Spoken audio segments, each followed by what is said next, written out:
This is what the stars looked like at the time of the Lord's birth, about 10 years before.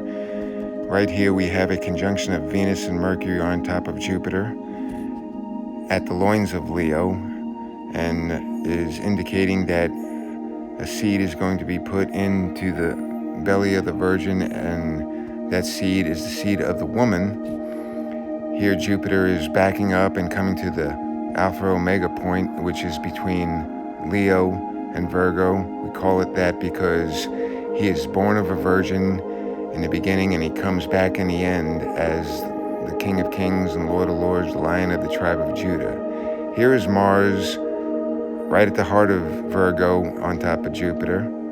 And then Venus comes and goes on top of Jupiter at the loins where the Spica, the star, is.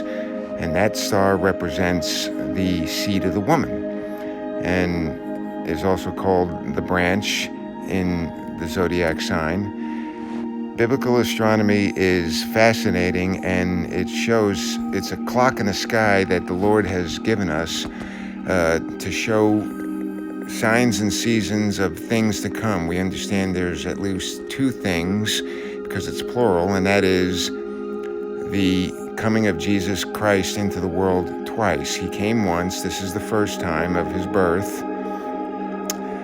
And as you move and watch the planets, which God has created to give us these signs, you can see that they have an audible voice, an inaudible voice of telling you what's happening. And these are the motions and the proceedings of the heavenly things. Of course, the stars are not actually the people or the characters. They only represent, and they are, physical stars, but they are in motion and are to tell us what's going on as far as time is concerned and the arrival of Jesus Christ into the world. That line in the middle, very bright line, is the Milky Way galaxy. And the point that Jupiter is retrograding on right here is the intersection between the ecliptic of the sun and planets and the Milky Way galaxy. We call that the Golden Gate. And he just passed through the Golden Gate and now moving on. And biblical astronomy was taught to the Magi. That's the wise men. There's a conjunction of Venus and Jupiter again. And it was taught to the wise men in Babylon by Daniel, according to tradition. We understand that. When the Jews were in Babylon, they were there for 70 years, and 400 years later, Christ was born. And so the Magi would have been watching the stars, because they would have been told that a king would be born into the world. And we understand that the stars have a lot to do with the announcing of Christ coming into the world, and this is how it happened. And Jesus was born in 3 BC.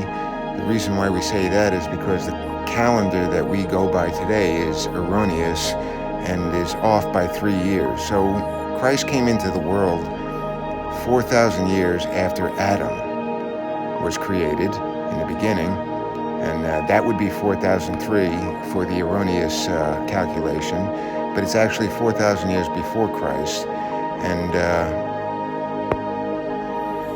now we see Jupiter. This is important because Jupiter comes up upon Saturn. Saturn represents Satan, the Lucifer, and here's what we call a conjunction, a triple conjunction, because it's doing a retrograde motion. Jupiter's doing a retrograde motion going back and forth, and it passed by once and then twice and then a third time.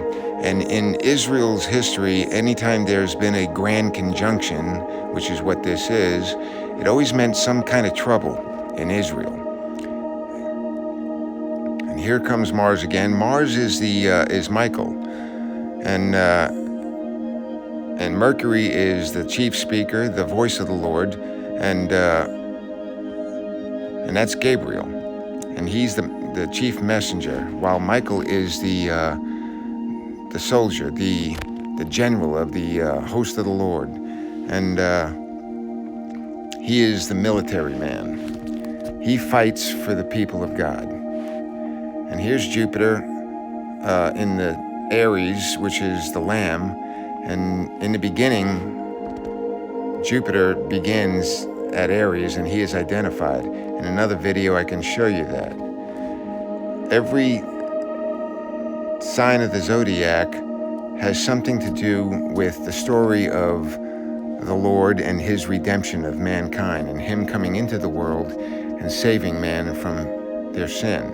Gemini speaks of the twofold nature of Christ, him being God and man at once. He is both human and divine, and is therefore the only being that could actually save man from his sins, as he is perfect and he gives his perfect blood for the remission of the sins of mankind. He died for the sins of the whole world. So here we come now. We're heading towards Leo, where we understand that when Jupiter gets to Regulus, which is the main star in Leo, that is when he was, right about the time he was born. And I know it says 2 BC up at the top, but this application counts the year 0 as 1, and I think that's incorrect. So it's actually still 3 BC, but you see we're coming up to June, July, August, and in September, Venus, that's a star of Bethlehem, and then Jupiter does a retrograde motion here on Regulus, which is the scepter star. It's the regal star, and shows that he is the rightful ruler of the world. And it was this is about the time that he was born into the world. And then we see Venus come along again and does this double conjunction where it goes over Jupiter.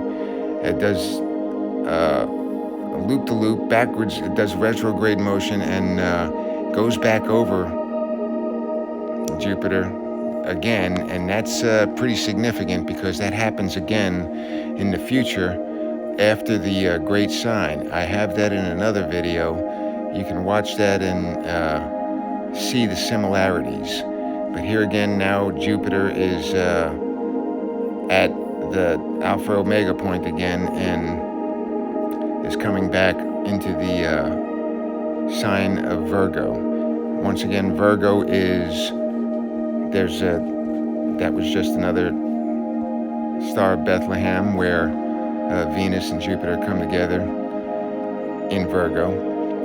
And must understand that, like, Jesus was born of a virgin, and he's coming back as King of Kings, Lord of Lords. And here, at the end, when he is born of the Virgin, he is caught up to the throne, and we're just about to see a crescendo of the stars going on top of Jupiter on the throne of God. And if the wise men were watching, they would be amazed at what they were seeing, and that would have prompted them to come and see the Lord. Boom, look at that, and worship him when they found him, as a young child already by the time they got there. But this is what I want you to show you that the stars were doing during the time of the Lord's birth. Glory to the Lord on high, and the heavens declare the glory of God, and the firmament shows his handiwork, and this is how it's done. And once again, this is not any kind of pagan thing. This is how God made these stars to work and to notify man of the Lord's coming into the world. This was the first time, and it's happening again as we speak.